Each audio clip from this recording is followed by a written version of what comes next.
Hey there. Robert Burns, the poet,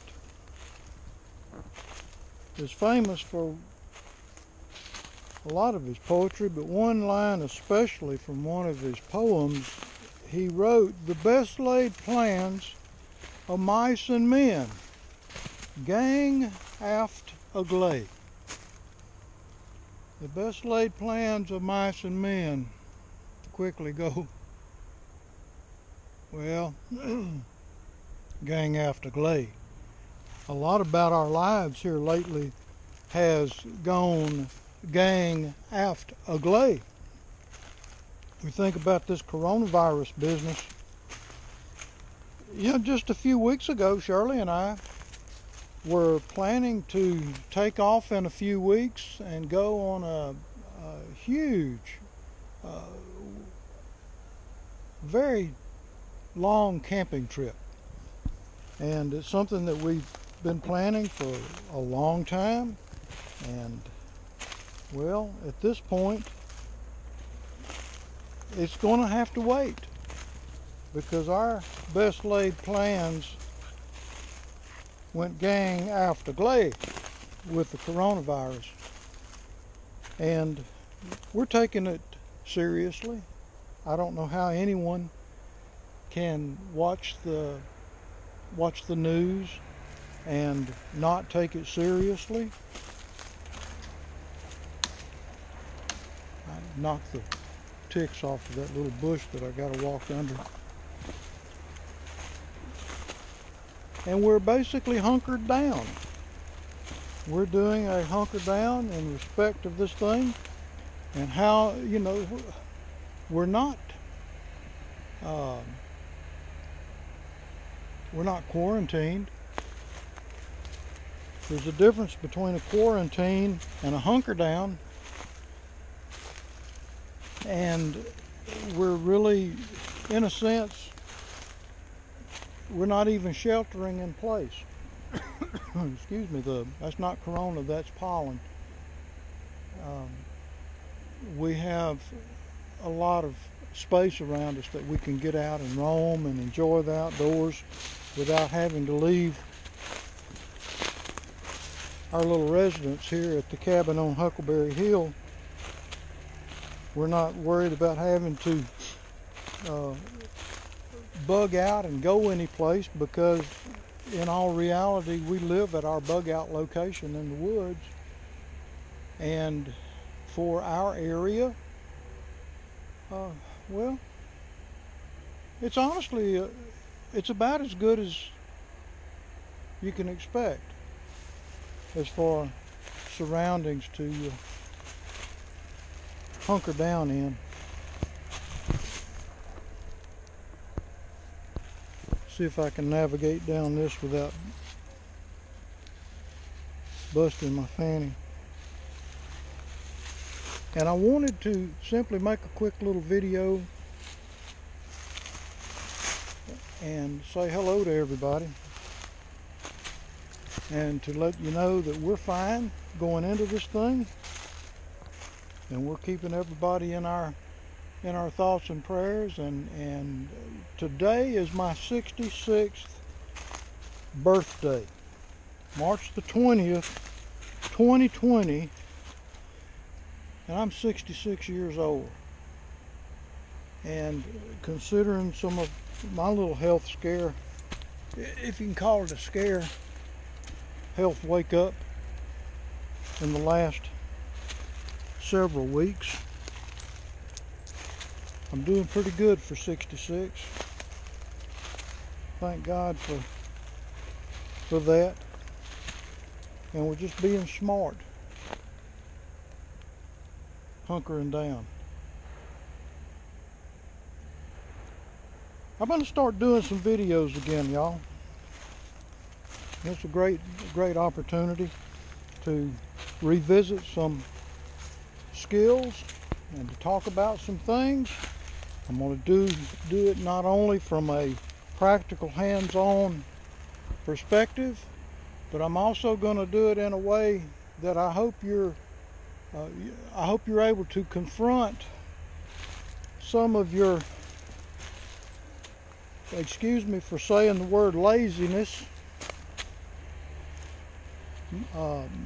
Maybe laziness isn't the right word to use, but lackadaisicalness,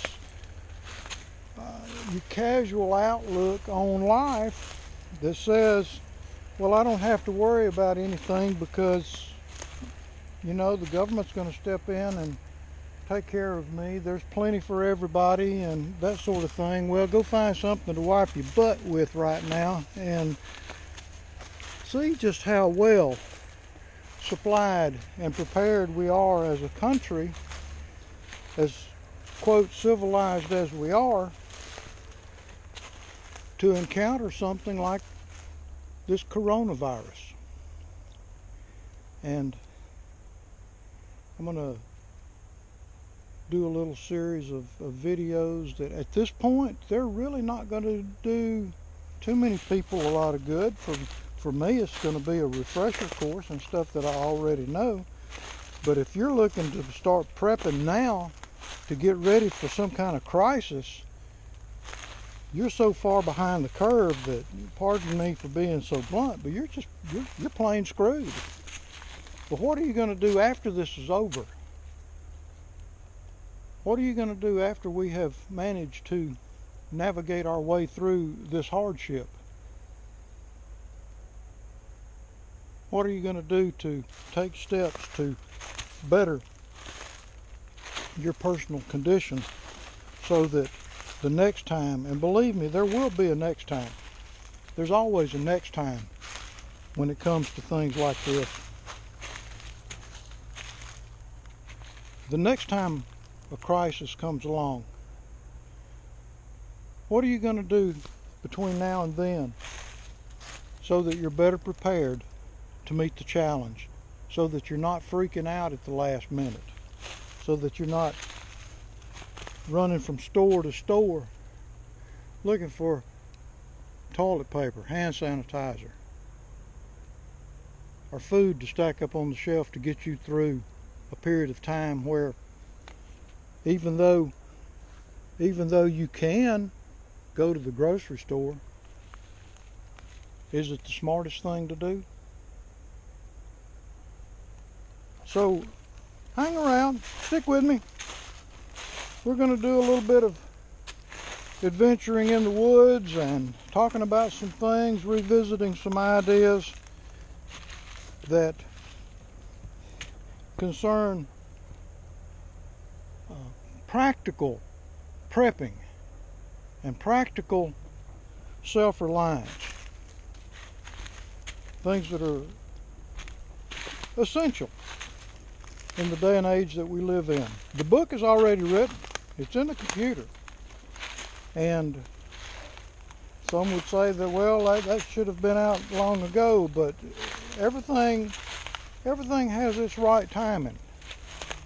And after 20 years of prepping, after being a prepper for 20 years, practicing practical prepping, and maybe at the first the prepping wasn't so practical, but there's a lot of lessons, there's a lot of things that Shirley and I have learned over the course of 20 years of endeavoring to prepare practically to be ready for the various scenarios that can come our way. And no, we were not planning on this scenario here to be an outbreak, a pandemic outbreak that's killing people around the world. Thank God that it's not like the plague that's killing multiplied millions. So there you have it. Had a nice little walk in the woods. We're going to go into we got something we got to go do. We need to do a little devotional thing that Shirley and I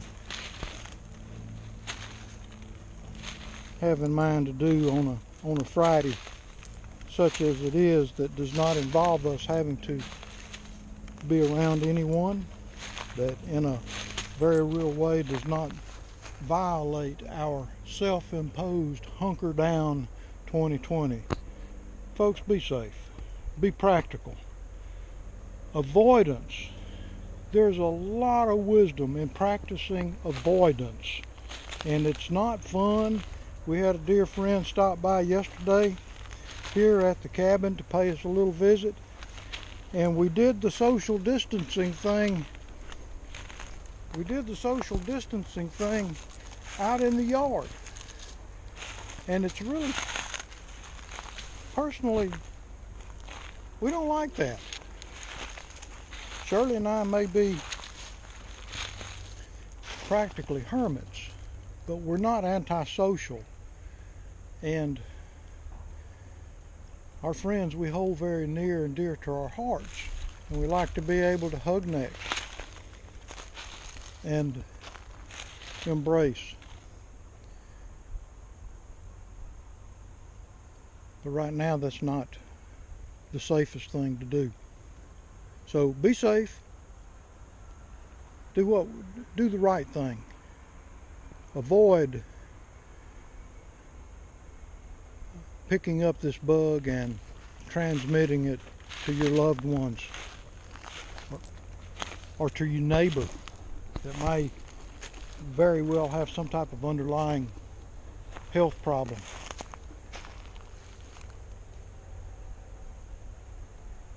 See you later.